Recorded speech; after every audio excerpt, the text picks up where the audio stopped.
Oh, everybody can be able to.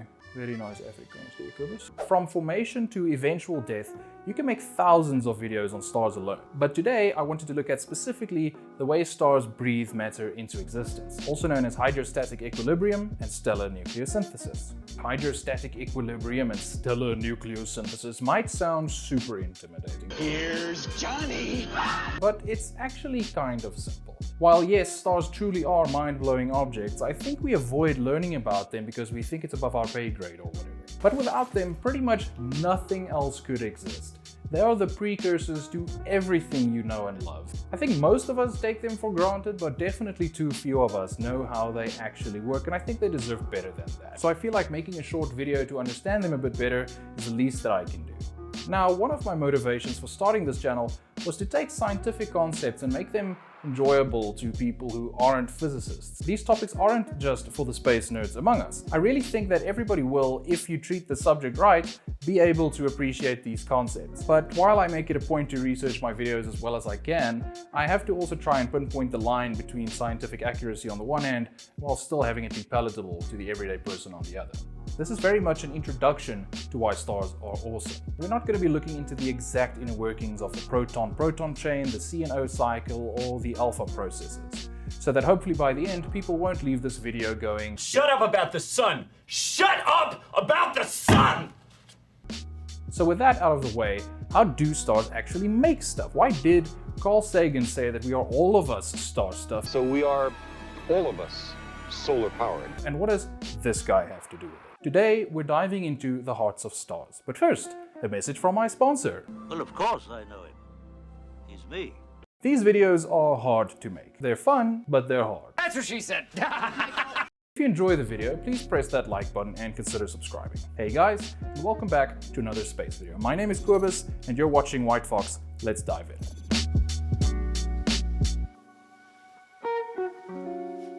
So to understand why stars are basically infinite controlled explosions, we have to learn about this guy's contribution to science. His name is Charles Augustin de Coulomb, and he was born in 1736 in Angoulême, France. Growing up, he received an education in maths, astronomy and chemistry, and would eventually pass the exams to enter the... What is the matter with French? I'm gonna take a shot at this, but don't judge me if you're from France. The École Royale du Génie de Mézières? École Royale du Génie de Mézières. After graduation, he spent around 20 years in the French army as an engineer, but eventually he started to write articles in applied mechanics, which he would submit to the Parisian Academy of Sciences. This was his foray into academics, and presumably he wrote a lot of important articles for the engineering world. But his most important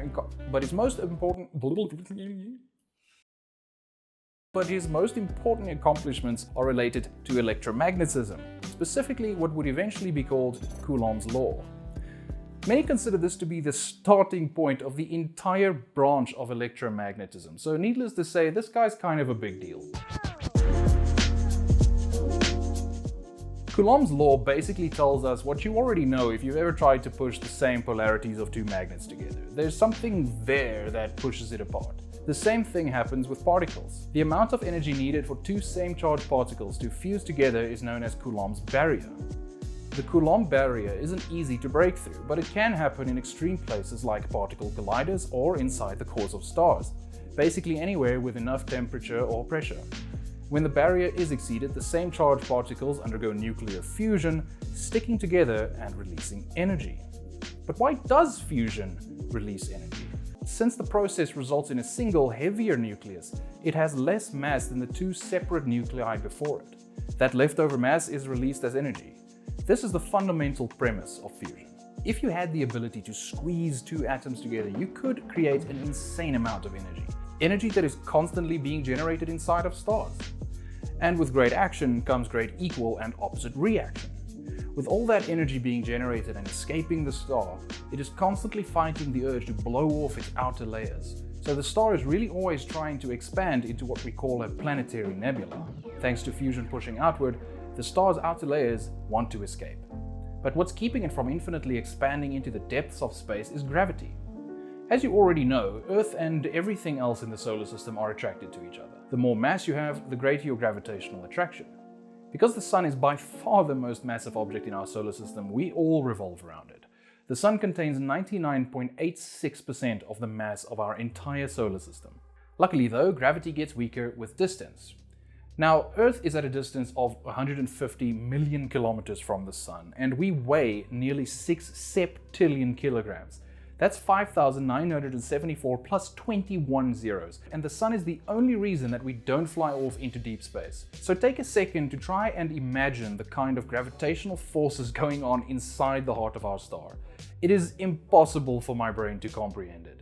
It is a matter forge, 109 times the diameter of Earth. The Sun's gravity keeping all the planets, not just Earth, in alignment is the same gravity creating the atom-fusing pressures inside of it. In fact, just like it's always trying to expand, the star is also always trying to collapse.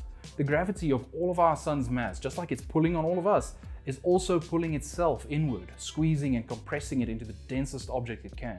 But as it's compressing, it's increasing the pressure, which increases temperature to the point that it can break the Coulomb barrier and start fusing atoms in its core. And as it's fusing particles inside, the fusion energy is pushed outward, which keeps gravity from compressing it. The star has reached what is called Hydrostatic Equilibrium. The inward pull of gravity is balanced by the outward force of the particles fusing in the core. And so you can sort of say that stars are breathing. Just like we breathe in oxygen and expel carbon dioxide, stars are breathing in gravity and expelling nuclear fusion. But energy is not the only result of fusion. Since hydrogen only requires one proton, and therefore an atomic number of 1, it is the most abundant element in the universe. If you could overcome a hydrogen atom's Coulomb barrier and squeeze another proton and neutron in there, you'd end up with helium, atomic number 2.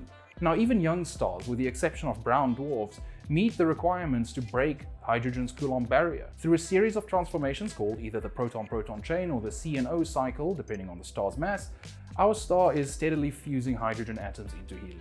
What was once a single atom universe has now become binary. For the fusion of hydrogen into helium to happen, a star needs to reach a temperature of around 10 million degrees. But eventually, anywhere from a couple million up to 100 billion years later, the star starts to run out of hydrogen. This means that the outward push of fusion is no longer sufficient to combat gravity. So gravity will pull it in again, condensing its size, again increasing the pressure, and if it's massive enough to reach around 100 million degrees inside, it will now begin the triple alpha process, which converts helium into carbon, and then the alpha process, which ultimately results in the production of elements all the way from lithium to iron and even nickel. This continues again until the star runs out of helium. This time the heat requirement is 1 billion degrees. If it meets that requirement, it'll generate neon, magnesium and sodium from carbon in the carbon burning process. Next up, at 1.2 billion degrees, it's neon's turn, creating oxygen, magnesium and very small amounts of heavy elements all the way up to around bismuth. Then it's oxygen at 2 billion degrees, and finally, very briefly, if the star is at minimum 10 times the mass of our Sun, silicon. All the elements up to iron are fabricated during these last few hours of the star's life. The remaining elements on the periodic table are fused in supernovae when stars die. Let's just take a second to appreciate how insane all of this is. Pretty much the entire periodic table of elements is made by stars, except for these artificially synthesized ones. This is why Carl Sagan said we are all of us star stuff. Almost every element in the universe was forged inside the hearts of stars.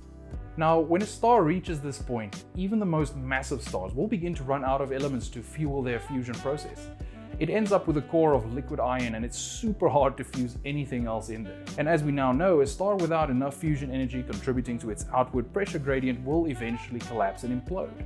What comes next are the most brutal events in all of nature. As the star implodes, it contracts all of its remaining matter to a tiny, insanely dense point and releases its gravitational potential energy as a supernova. This final shockwave creates pressure that the force of gravity cannot withstand, and the star explodes with the luminosity of an entire galaxy.